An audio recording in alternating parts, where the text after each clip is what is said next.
Rieccoci cari telespettatori, ben ritrovati ed era un po' di tempo che non avevamo con noi in studio, quindi ci fa grandemente piacere la presenza di Sergio Taurino, presidente dell'ADO, che stiamo parlando dell'Associazione dei Consumatori. Ben ritrovato Presidente. Buongiorno Elena, L'abbiamo buongiorno tirata per i spettatori. capelli perché lei è impegnatissimo in questo periodo, non sa più da che parte girarsi e quindi la ringraziamo proprio per dedicarci del tempo. Però mala tempora current, quindi è un periodo un po' difficile per tanti cittadini. Per alcuni le cose tutto sommato vanno anche bene, c'è chi ha soldi, li spende da una parte e dall'altra, va ai ristoranti, va in vacanza, va di qua e di là, ma noi non facciamo riferimento a costoro che stanno bene e possono anche muovere bene l'economia, che è una cosa molto positiva.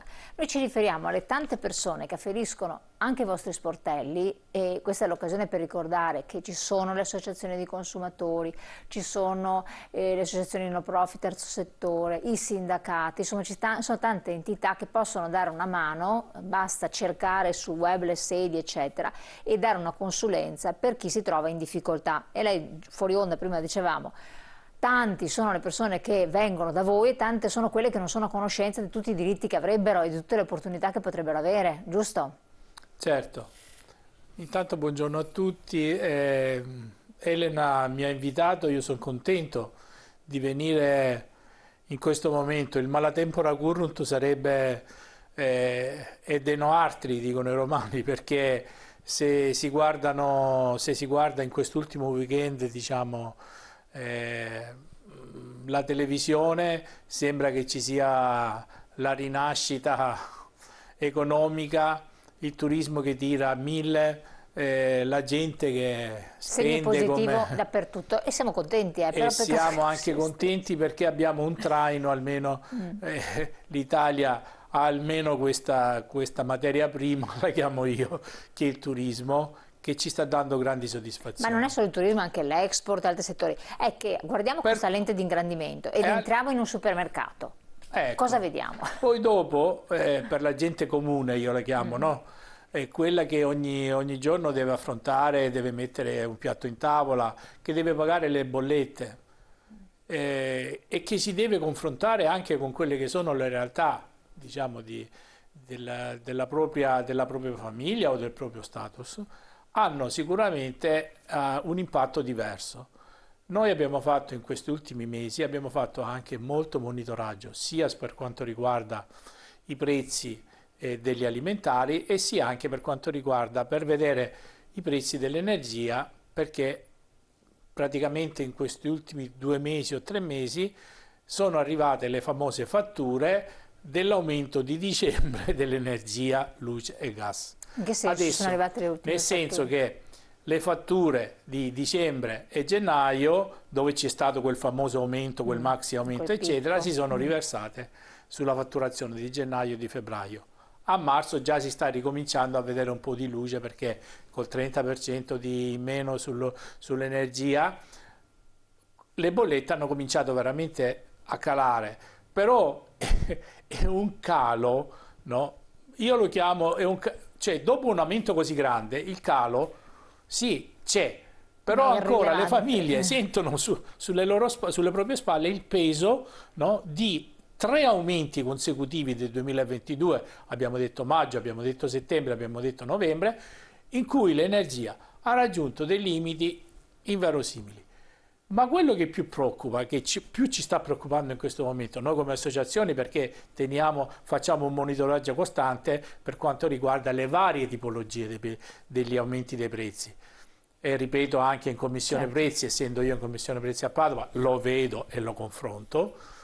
Quello che abbiamo notato è che alla discesa dell'energia, in base anche a tutti i nuovi diciamo, accorgimenti che ha avuto lo Stato, il taglio dell'IVA, il taglio delle accise, eccetera, non sta corrispondendo un abbassamento dei prezzi a livello di alimentari.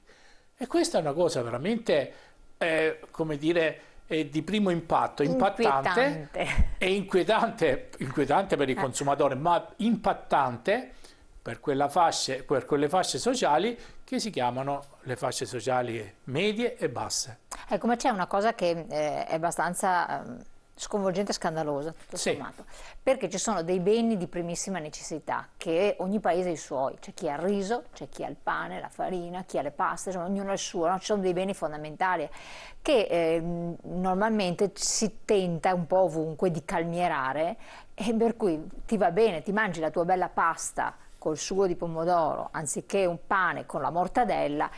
Quei prezzi devono essere calmierati, sono controllati, non ci dovrebbero essere speculazioni. Se poi vai a prendere la pasta Pinco Pallino di marchio, super, eccetera, o il prosciutto, ci può stare, ma è mai possibile che anche in prezzi, cioè in beni popolari di prima necessità ci sia stata questa impennata?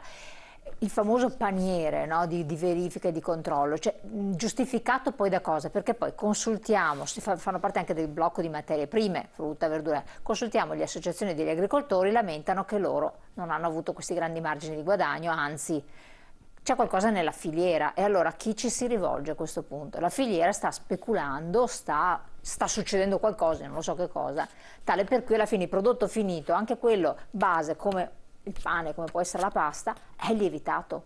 Sì. Bene, ti faccio una battuta così i nostri telespettatori magari faranno un sorriso amaro.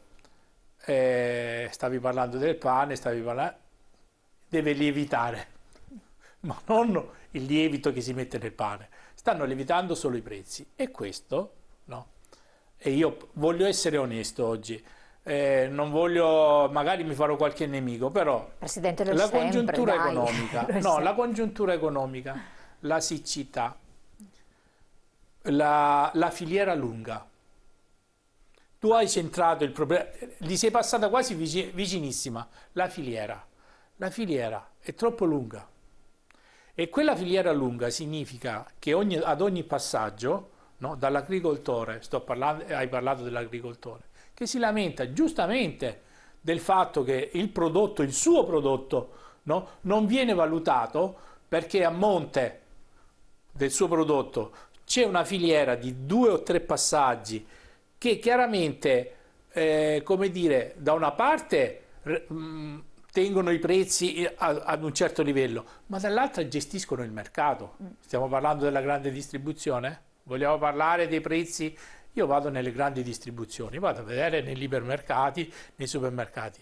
Io non so a te, comunque a me dà l'impressione che i prezzi non solo non sono scesi, o sono fermi, o qualcosa, i beni che tu chiami di prima necessità, che sono quelli che poi dopo sono l'oggetto, diciamo, saranno oggetto anche delle mie considerazioni, non vengono presi in considerazione come strumento per poter dare al cittadino, al consumatore finale, delle opportunità di Di scelta. scelta. Ormai siamo arrivati al punto che non possiamo neanche scegliere nel campo alimentare.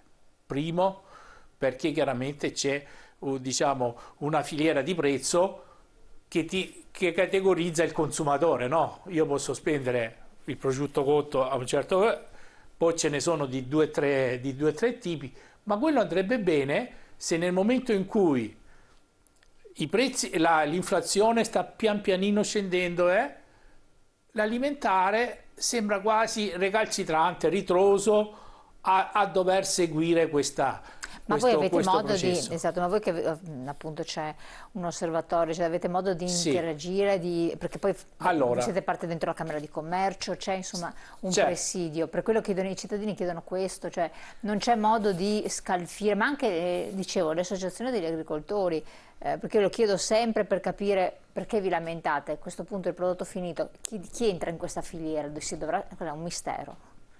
Chi ci... Il mistero non è un mistero, la filiera, o lunga o corta, per qualcuno può essere corta, per me è un po' lunga, no? Il contadino che si lamenta del costo della frutta, della verdura che produce, no? Ha le sue ragioni, però adesso stiamo cominciando a fare un ragionamento un pochettino che a me non piace, cioè c'è la siccità, benissimo, allora bisogna intervenire, i governi, lo Stato, eccetera, devono intervenire, no? Per poter dare la possibilità all'agricoltore di poter di poter avere le risorse necessarie per poter produrre a basso costo. Qual è il problema? Il problema è che abbiamo cominciato con l'energia, no? Quindi un'azienda che prima energivora, Certo, ecco, sì, questo ricordarselo sempre, è energivora, un'azienda che ha bisogno di tanta energia per poter produrre, no? Sono stati capri sì, espiatori. adesso leggiamo, tanto finisca poi il discorso, se no si perde. Quindi, sì, Sì, purtroppo mi sono caduto, no, mi è adesso caduto allora l'oltre. lo leggiamo, dai. Allora, dicevo, l'azienda energivora chiaramente ha influito sul costo di produzione dell'agricoltore che andava a fare le mele, non so, l'insalata, eccetera. A questo si è aggiunto quello che da 3 anni le associazioni dei consumatori stanno mettendo a fuoco, e l'abbiamo detto anche ai governi, agli ultimi 3 governi. Abbiamo detto attenzione, perché il problema che sta venendo fuori è quello, e lo dice Sergio Taurino, ma lo dicono tutti ormai, perché io lo dico da 3 anni, è l'acqua, è la gestione dell'acqua. È la gestione dell'acqua, perché la risorsa idrica è quella che ha più bisogno in questo momento di essere presa in considerazione, perché la risorsa, la dispersione, la siccità, no, stanno impoverendo non solo i campi ma anche gli agricoltori, che strozzati tra gli aumenti del 300% dell'energia e la mancanza di acqua, che devono poi dopo pompare, sappiamo tutta la storia adesso delle falde eccetera, non permette di poter dare soddisfazione al produttore, e nello stesso tempo mette nella condizione la filiera alta, cioè quella, diciamo, la distribuzione eccetera, nella condizione di dettare le regole del prezzo. Per cui io adesso ti avrei potuto portare dell'altro giorno la mia presidente nazionale, che ha fatto ancora un invito al governo, no? A raffrontarsi con le associazioni a livello nazionale a Roma per quanto riguarda questa mancata discesa dei prezzi negli alimentari. Ed è una vergogna, Elena, perché non può essere possibile che in un momento... Perché calano i valori degli energetici, ad esempio il gas è calato, anche la luce, anche l'energia elettrica è calata di meno, però allora è calata. A questo punto di riflesso ci deve essere un riscontro, ma anche perché, come parlavo anche con altri di categorie, altri presidenti di categorie, si acuisce una forma di tensione sociale latente, che poi basta veramente una stupidaggine che uno non reputa neanche possa essere una cosa rilevante, l'ennesimo aumento della benzina e del gasolio, che poi ti fa scoppiare situazioni inverosimili. Ma perché non si vuole intervenire per tempo? Allora, le riforme devono, no, non parlo di riforme, è una parolaccia, diciamo, gli interventi devono essere strutturali. Non si può continuare a dire ti tolgo le accise, ti tolgo il 5% dell'IVA, ti tolgo. Cominciamo a ragionare, a dire: se stiamo facendo sacrifici, abbiamo avuto 2 anni che siamo stati chiusi a casa col Covid, abbiamo fatto sacrifici tutti e li abbiamo fatti in un certo modo. Cosa ci ha portato il Covid? Lo smart working, che ha i suoi pro e i suoi contro. In questo momento in cui la crisi sta mordendo, bisognerebbe, nel momento di crisi, creare tutta una serie di misure strutturali, no? E intervenire sui beni. I beni primari sono la conseguenza di acqua ed energia. Acqua ed energia, bisogna intervenire sull'acqua e sull'energia. 67% di sprechi di acqua sulle condutture, è una vergogna. In un paese da terzo mondo neanche loro c'è, vabbè, quelli non hanno manco l'acqua, la sfortuna di uccidere. Ma noi che abbiamo le possibilità di poter creare, non dico in 6 mesi, in 2 anni, in 3 anni, crearci non solo l'indipendenza energetica di cui si sta tanto parlando, perché creare un'indipendenza energetica non basta solamente il fotovoltaico, l'eolico, eccetera. Bisogna creare le infrastrutture necessarie per poter ottimizzare quelli che sono le risorse energetiche e non lo facciamo. Allora, sospendiamo un attimo questo discorso perché dopo leggiamo anche il messaggio, perché abbiamo la pubblicità che ci incombe, Presidente. Pubblicità appunto, ci troviamo tra poco.